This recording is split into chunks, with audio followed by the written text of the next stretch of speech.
we're moving a lot of water. It looks good. Everywhere I look, I see growers taking water. I don't know always who's pulling what, but I know the canals in my area are full, and the boards are up, and so I know people are taking water. That's good. That's what we want to see. I've talked to a few of the canal operators and even taken some water myself. They pushed me back like, hey, we're full right now. I can't help you there. And I thought, well, that's too bad. And I thought, well, that's pretty good. Yeah. You know, so I'm not in dire need of the plans, but you know, I thought that's good that we're moving. And I know we're doing a lot of repairs again. In my area, I see holes. I see what you call the ant holes. So I mean, just as we move more water, we're going to see more leaks. It's kind of especially at capacity like we're doing, we're putting a lot of strain on the system. So we should start seeing. I don't understand it. The system's almost like brand new. Like, so it's good to see that. It's good to see we're running at this capacity. This is what we want to see, and it kind of gives a foreshadowing of when it comes time to move water, what's our potential for meeting the needs of everybody.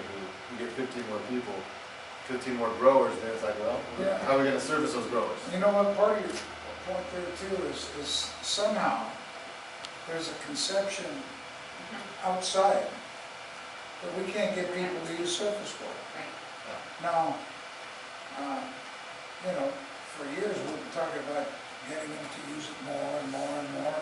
Right back when Sigma was first talked about, and we're talking 4 or 5 years ago, right? 5 years ago. And so there is a significantly more amount of people using and have converted their irrigation systems and filter systems and whatnot. And so I don't know, there's a misconception. Well, I want to add that was an issue. And I think through the outreach and education we've done, and of course Sigma helps, the drought helped, but I think we have definitely changed the attitude of the use of surface water in a very short period of time. And so you see that even today, there's still new growers coming online taking this water. So that's all great signs. It will help us achieve our balance as we move forward to continue that. Makes me wonder in terms of scheduling, you know, Fresno's in a predicament where, you know, it's a schedule. This is when you get your water, you know, go off that schedule. When it comes to a point where too many people order, it's just like we said, Thursday, Friday, it slows down. But at what point, you know, does it not slow down? You know, that Thursday, Friday, Saturday, Sunday are the only, you know, water delivery options under the people learn to use it on those days.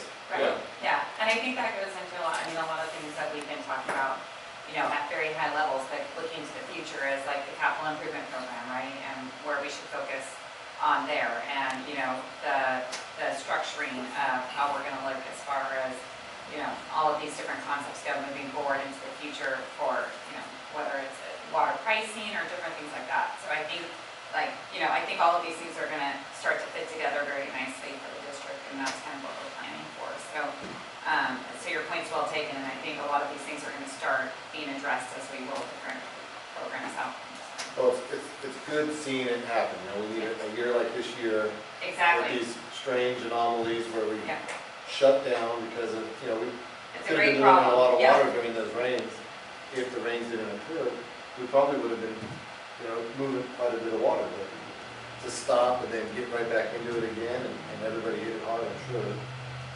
So anyway, that's good to see. I like to see all that. And thank you for the nomination. Before we leave Brian's report, I do want to say thank you very much to Brian and Dave, because they've spent a lot of time on, you know, our last groundwater committee meeting was hours long. Also, I think kind of going over a lot of these details and a lot of other time related to Sigma and the GSP development and such related to MID. And, you know, it's been a big lift, and we're pushing forward to the final line here, but I do appreciate your time and your guys, you know, thinking about things and the discussions that we've had. So. I greatly appreciate it. Yeah. Very critical to the district. All right. We haven't even reported at meetings since Monterey. I want to thank everyone that came to Monterey. Once again, Madera well represented. Madera was well represented, especially at the Bureau Reclamation meeting. We were the only one directors there. Yeah. And so that was good. But I did attend the JPIA deal that we were celebrating the 40th year, that it's been in operation, it keeps growing. We elected the officers, new officers for the next 2 years, and the officers for the captive insurance group that we're working and starting, that will be based in Utah, and it will hopefully be funded by the fall of the year. That will start operating. Just a little more on Frank Power. We settled one of the last two outstanding deals on construction of Llewellyn generator with American Hydro that Eric and Tony did a heck of a job and settled that for a good price of $207,000 to settle the outstanding bill with that. So we're now just left So with. that's all done. No, we still have the engineering firm, AECom, to settle with. And if you've got one question on that, ask that question. But we did in April, got $192,000 worth of generation, and we got $89,000 in May. But the main thing we did, we set up 2 reserve funds. One on the new plant, we put in a new power line, and we're arguing with how much they should be charging us monthly for owning it.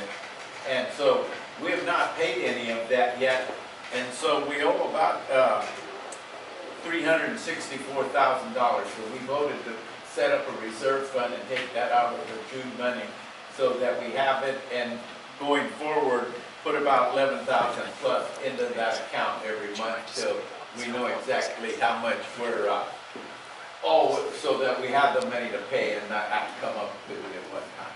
We also set up a reserve fund for the new transformers that we're going to need on the other line. They're 40 years old, and this is $1 million to $2 million project.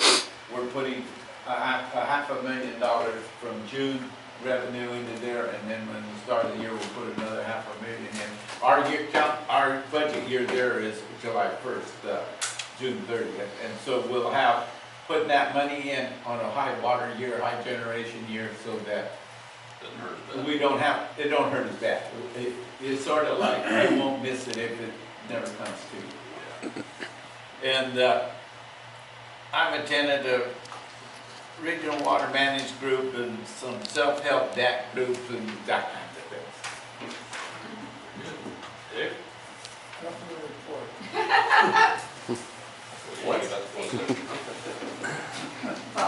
I've been to RMC, interested in listening to exchange contractors in Columbia, and Isn't that an interesting thing?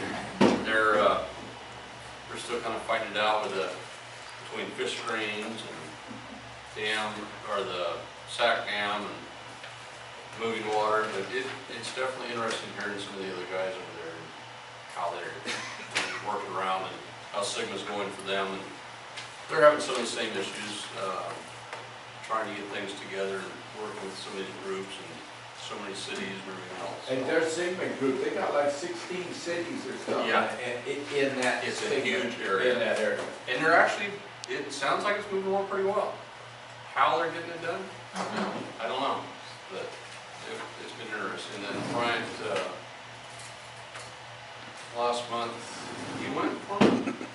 Didn't get up to that one, so I didn't hear about it, but I'll leave it at that. That's about it. With that, I guess we will adjourn and go back to closed session. Thank you very much for coming. Take a break. Yeah. Yeah.